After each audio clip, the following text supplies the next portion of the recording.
Welcome to study time. ഇന്ന് നമ്മൾ കുറച്ച് ദിവസമായല്ലേ 9ാം ക്ലാസ്സിൽ പോർഷൻസ് എടുത്തിട്ട് നമ്മളിന്ന് 9ാം ക്ലാസ്സിലെ on the roof of the world എന്ന ചാപ്റ്ററിലെ ബാക്കി ഭാഗമാണ് പഠിക്കുന്നത്. അപ്പോൾ നമ്മൾ പറഞ്ഞു നടത്തിയത് ഹിമാലയൻ മൗണ്ടൻസിൻ്റെ ഫിസിയോഗ്രാഫിക് ഡിവിഷനാണ്.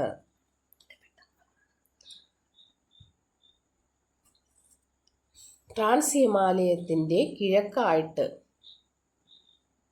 സ്ഥിതി ചെയ്യുന്ന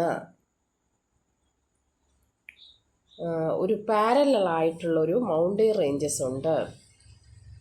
the 3 parallel ranges that extend the south the Trans Himalayas towards the east. ഇതിനെ പറയുന്ന പേരാണ്, ഈ 3 പാരലൽ മൗണ്ടൻ റേഞ്ചസ് എന്ന് പറയുന്നതാണ്. നോക്കിക്കേ, ഞാൻ അടയാളപ്പെടുത്തിയിരിക്കുന്ന 3 ആരോ മാർക്ക് നോക്കിയേ. ഹിമാദ്രി, ഏറ്റവും മുകളിൽ ഹിമാദ്രി, ടോപ്പിലുള്ളത് ഹിമാദ്രി, നടുക്ക് ഉള്ളത് ഹിമാചൽ, ഏറ്റവും താഴെ സിവാലിക്. ആ പിക്ചർ തന്നെ നിങ്ങളൊന്ന് നോക്കിക്കേ. ആദ്യം നമുക്ക് താഴെ നിന്ന് തുടങ്ങാം. സിവാലിക് എന്ന് പറഞ്ഞാൽ southern most of Himalayan ranges and forms the borders of Ganga plain. താഴെ കാണുന്നതാണെന്ത്? ഗംഗാ പ്ലെയിൻ. ഗംഗാ തടത്തിൻ്റെ ബോർഡറായിട്ട് വരും. ആ ഉത്തരാഖണ്ഡൊക്കെ വരുന്ന ആ ഭാഗം അതാണെന്ത്? ഗംഗാ പ്ലെയിൻ. ഗംഗാ തടത്തിൻ്റെ ബോർഡറായിട്ട് സ്ഥിതി ചെയ്യുന്നതും. ഹിമാലയൻ റേഞ്ച് ആ ഭാഗത്തൊരു കുരിശുപോലെ വരച്ചാൽ അത് നമുക്കറിയാം. ഇതിൻ്റെ ദിശ കണ്ടുപിടിക്കാൻ NSWE. അപ്പോൾ നമ്മൾ അവിടെ ഒരു പ്ലസ് പോയിന്റ് വരയ്ക്കുന്നു. അതിൽ വരച്ചത് സൗത്ത്, നോർത്ത്, ഈസ്റ്റ്, വെസ്റ്റ് ഒക്കെ അടയാളപ്പെടുത്തുന്നു. അങ്ങനെ ഹിമാലയത്തിൻ്റെ അവിടെ വെച്ച് വരയ്ക്കുമ്പോൾ അതിൽ സൗത്തായിട്ട് വരുന്നത് ഏതാണ്? സിവാലിക്കാണ്. Southern most of the Himalaya ranges ആണെന്ത്? സിവാലിക്. അതുപോലെ ഗംഗാ തടത്തിൻ്റെ ബോർഡറുമാണ് സിവാലിക് റേഞ്ച്. ഇതിൻ്റെ വിഡ്ത്ത് എന്ന് പറഞ്ഞാൽ 60 മുതൽ 180 കിലോമീറ്റർ വരെയാണ്. ഇതിൻ്റെ ഔട്ടർ മോസ്റ്റ് പാർട്ട്, ഇത് ഹിമാലയത്തിൻ്റെ ഏറ്റവും ഔട്ടർ മോസ്റ്റ് പുറം ഭാഗമാണ്. പുറമേയുള്ള ബാഹ്യഭാഗമായതുകൊണ്ട് ഇതിനെ ഔട്ടർ ഹിമാലയാസ് എന്നറിയപ്പെടുന്നു. അപ്പോൾ ഹിമാലയത്തിൽ നമ്മൾ പഠിക്കേണ്ടത് ഹിമാലയത്തിൻ്റെ സദേൺ മോസ്റ്റ് ഭാഗമായിട്ട് വരുന്ന മൗണ്ടൻ റേഞ്ചസ് ആണ്. ഇത് റേഞ്ചസ് ആണ് സിവാലിക് എന്ന് പറയുന്നത്. 60 മുതൽ 180 കിലോമീറ്റർ വരെ വിഡ്ത്തുണ്ട് ഇതിന്. അതുപോലെ ഔട്ടർ ഹിമാലയാസ് എന്നറിയപ്പെടുന്ന ഭാഗം ഏതാണ്? സിവാലിക്. എക്സാമിന് നിങ്ങൾക്ക് സിവാലിക് അടയാളപ്പെടുത്താനായിരിക്കില്ല ചോദിക്കുന്നത്. ഇപ്പോൾ കണ്ടുവരുന്ന ഒരു ടെൻഡൻസി വെച്ച് ഇങ്ങനെയായിരിക്കും ചോദിക്കുന്നത്.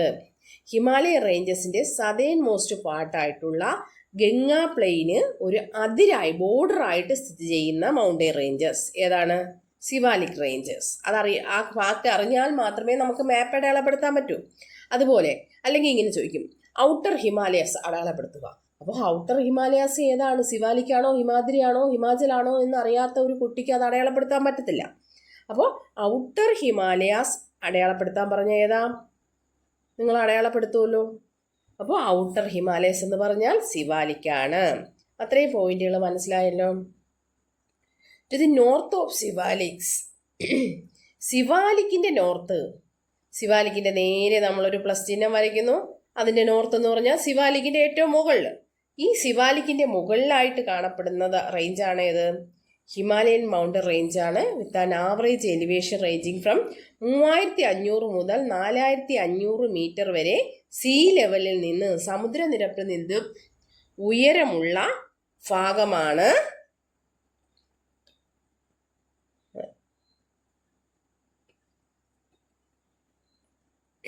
ഹിമാചൽ എന്ന് പറയുന്നത്.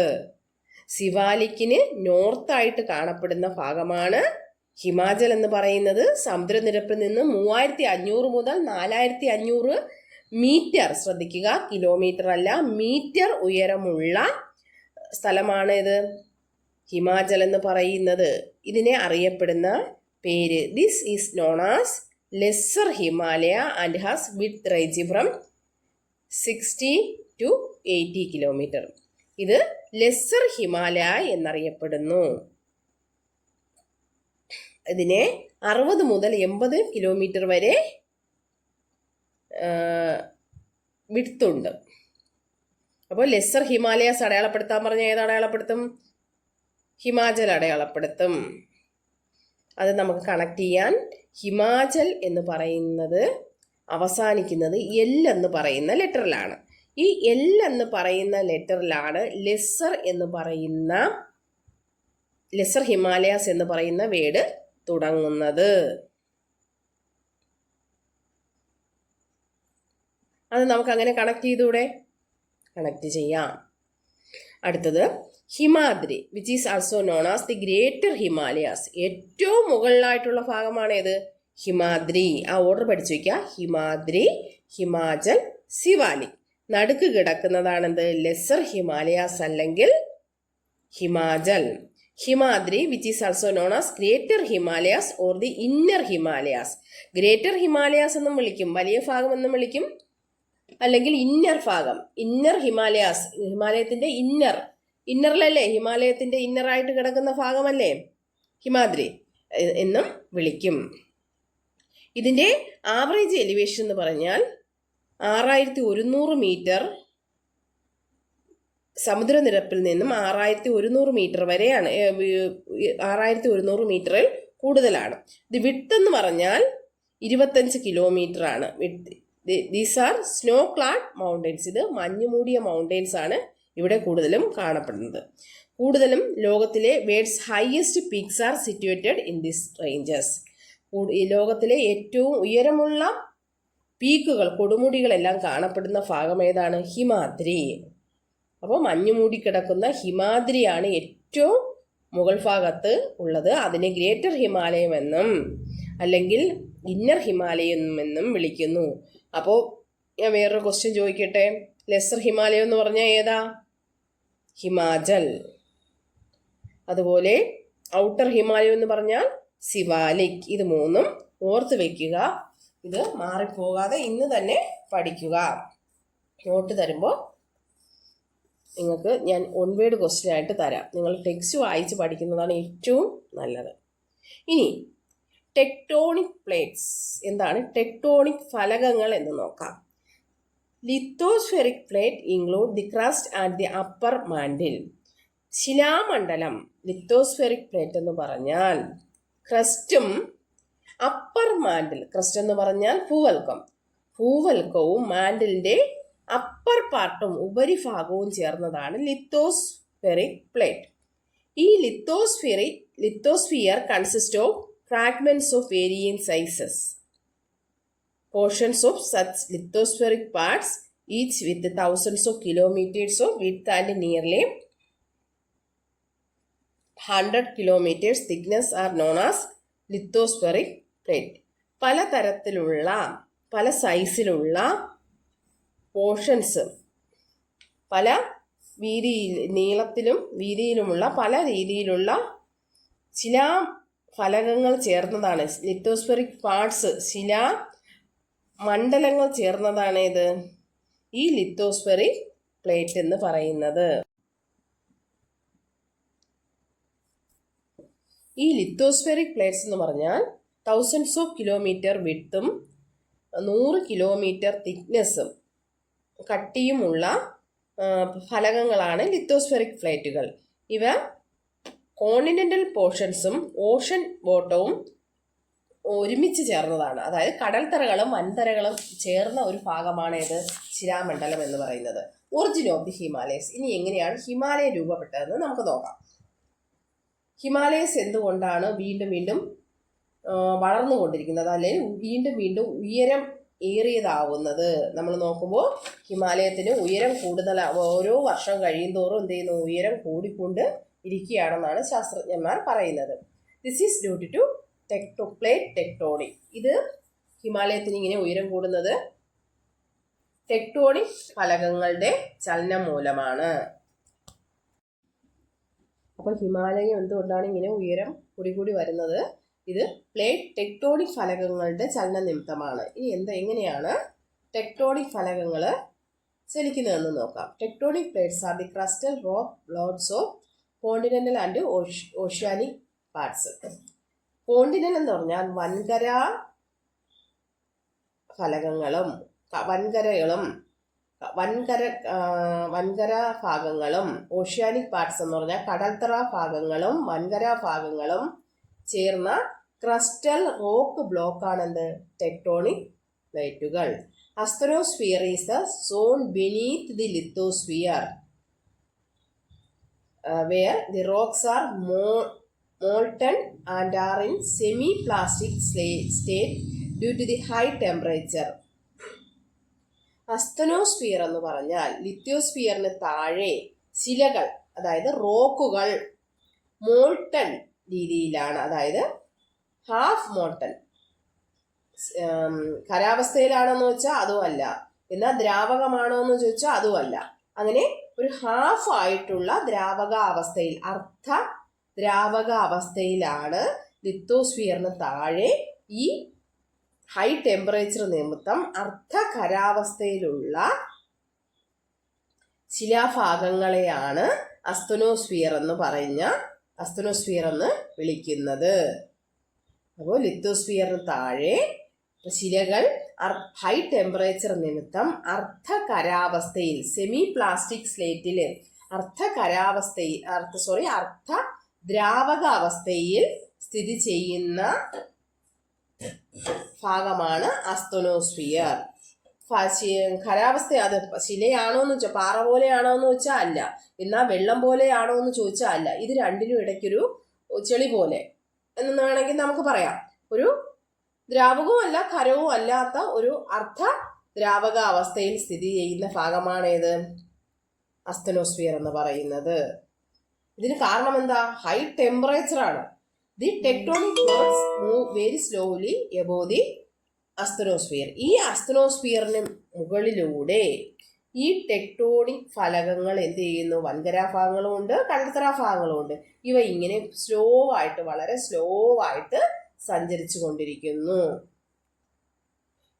എർത്ത് പ്രോസസ് ലൈക്ക് ഒറോജനിക് എന്ന് പറഞ്ഞാൽ പർവ്വത രൂപീകരണ ചലനങ്ങളെയാണ് ഒറോജനിക് എന്ന് പറയുന്നത്.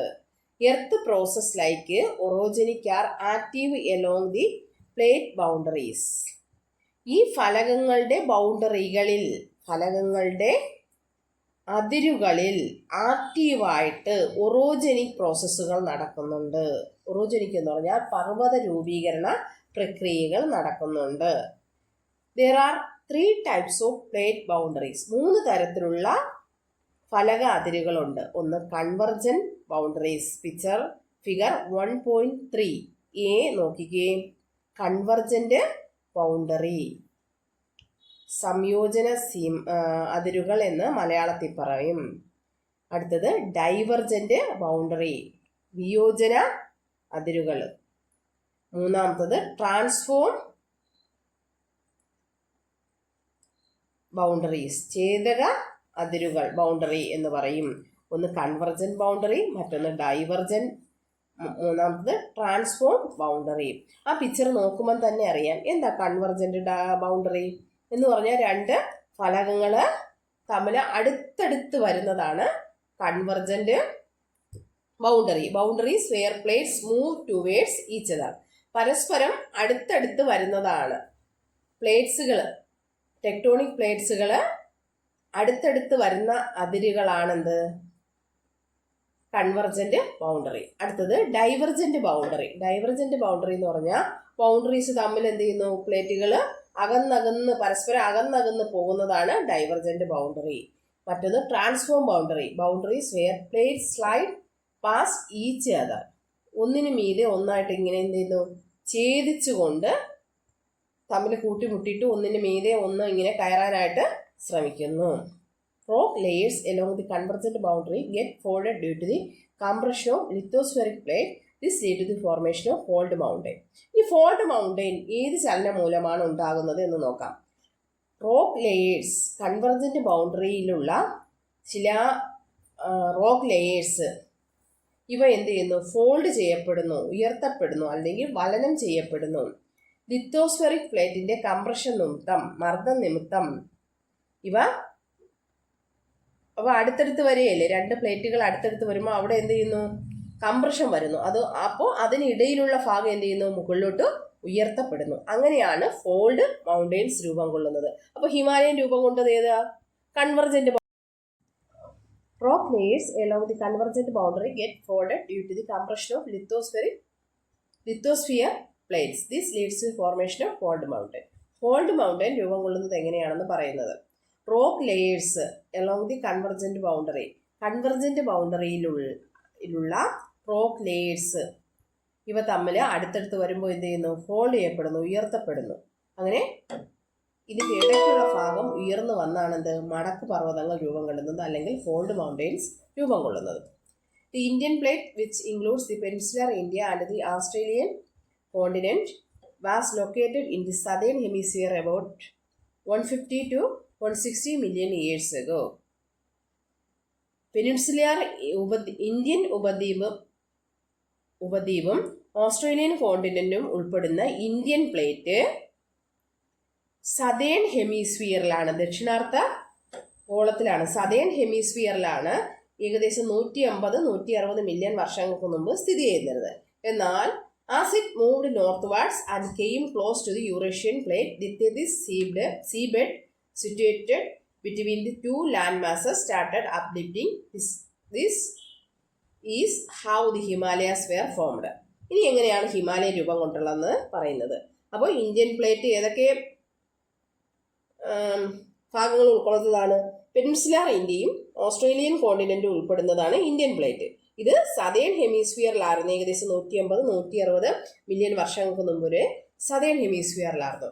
എന്നാൽ ഇത് നോർത്ത് ഭാഗത്തേക്ക് മൂവ് ചെയ്ത്, വളരെ സാവധാനം നോർത്ത് ഭാഗത്തേക്ക് മൂവ് ചെയ്ത് യൂറേഷ്യൻ പ്ലേറ്റിന് ക്ലോസ് ആയിട്ട്, വളരെ അടുത്തായിട്ട് വന്നു. ഈ ഇന്ത്യൻ പ്ലേറ്റും യൂറേഷ്യൻ പ്ലേറ്റിൻ്റെ അടുത്തായിട്ട് വന്നപ്പോൾ ഇതിൻ്റെ ഇടയ്ക്കുണ്ടായിരുന്ന തെതിസ് എന്ന് പറയുന്ന കടൽത്തറ ഭാഗം, സീബെഡ് എന്ത് ചെയ്യുന്നു? ഇതിന് രണ്ടിലും ഇടയ്ക്കുള്ള ഈ ഭാഗം ഉയർന്ന്, കരഭാഗം എന്ത് ചെയ്യുന്നു? ഉയർന്ന് വരുവാൻ തുടങ്ങി. അതാണെന്ത്? ഹിമാലയ പർവ്വതമായിട്ട് രൂപപ്പെട്ടത്. അപ്പോൾ യൂറേഷ്യൻ പ്ലേറ്റിനും ഇന്ത്യൻ പ്ലേറ്റിനും ഇടയിൽ നോർത്ത് ഭാഗത്തായിട്ട് ഇവ തമ്മിൽ വെച്ചെന്ത് ചെയ്തു?